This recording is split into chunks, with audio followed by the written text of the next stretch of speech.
गुरुर्ब्रह्मा गुरुर्विष्णु गुरुर्देवो महेश्वरा गुरुर्साक्षात् परब्रह्म तस्मै श्री गुरुवे नमः। मैं अपने गुरुदेव महादेव के चरणों में कोटि कोटि प्रणाम करती हूँ।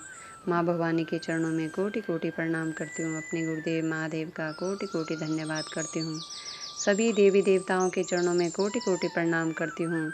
तीन सूत्र के दाता भ्राता श्री हरिनारायण भैया के चरणों में कोटि कोटि प्रणाम करती हूँ और उनका कोटि कोटि धन्यवाद करती हूँ, जिन्होंने हम सभी को गुरु के तीन सूत्र देकर शिव शिष्यता का मार्ग दिखाया। नमः शिवाय, नमः शिवाय, नमः शिवाय। सभी गुरु भाई बहनों के चरणों में कोटि कोटि प्रणाम करती हूँ और सभी का बहुत बहुत धन्यवाद करती हूँ। आज मैं आप लोगों को सुनाऊंगी शिष्य अनुभूति में से घूंघट के पट खोल। वैसे तो महेश्वर शिव की सृष्टि भाव और दया भाव के अंतर्गत ही जीव और जगत की समस्त स्थितियां हैं, परंतु व्यक्ति या शिष्य का कर्ता भाव शिव की संपूर्ण स्थिति के बोध से अनभिज्ञ रहता है। भारतीय आध्यात्मिक धारा के प्रभाव को यदि गंभीरता से देखा जाए तो पता चलेगा कि भगवान शिव की परिकल्पना ईश्वर के रूप में की गई है। शिव को ईश्वर तथा महेश्वर शब्द की उपाधि से विभूषित किया गया है। ईश्वर और शिव दोनों शब्द एक ही सत्ता के वाच्य हैं, जैसे आत्मा और परमात्मा। संस्कृत का यह श्लोक इस स्थिति को स्पष्ट करता है। तब तत्त्वं न जानामि कीदृशोऽसि महेश्वरा यदृश्यसि महादेवः तादृशाय नमो नमः। इस श्लोक की प्रथम पंक्ति महेश्वर को संबोधित है और दूसरी पंक्ति उसी महेश्वर को महादेव कहती है।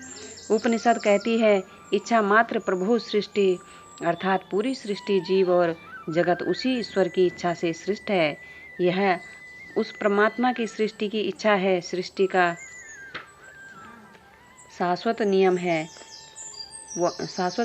वह नष्ट होती है और उसके काल का निर्धारण हो सकता है। सृष्टि और विनाश का कार्य पल प्रतिपल चल रहा है। स्पष्टता उसी परमात्मा की ऊर्जा से कण कण चलायमान है। कहा गया है कि शिव की दया शिष्य को शिव बनाती है। इसी दया भाव को गुरु भाव कहा जाता है। शिव की इच्छा से समस्त सृष्टि हुई है और उसी की दया से पुनः जीव शिव बनता है। इसी स्थिति को शिष्य अनुभूति में दर्शाया गया है कि महेश्वर शिव के सृष्टि भाव और दया भाव के अंतर्गत ही जीव और जगत की समस्त स्थितियां हैं। कहा गया है कि शिव अपनी एकादश रुद्रात्मिका शक्तियों द्वारा जीव को रुलाते और योनि मुक्त करते हैं। इस पंक्ति का भी निहितार्थ उनके दया भाव से ही है। यहाँ रुलाने का अर्थ है व्यक्ति के कर्म फल जो उसके लिए दुखदायी होते हैं। शिष्य भाव की स्थिति में शिव गुरु की दया से शिव की ओर चलने में उत्प्रेरक का कार्य करते हैं और सने सने शिष्य जीव भाव के बंधनों से मुक्त होता जाता है। जगत गुरु शिव तो दया के अक्षय स्रोत हैं, किंतु मनुष्य में आई जीवात्मा अपने कर्ता बोध के कारण शिव के अस्तित्व का बोध नहीं कर पाती है। व्यक्ति के मैंपन का अस्तित्व जैसे जैसे शिव के अस्तित्व का अनुभव करता है, शिव गुरु की दया का पात्र बनता जाता है।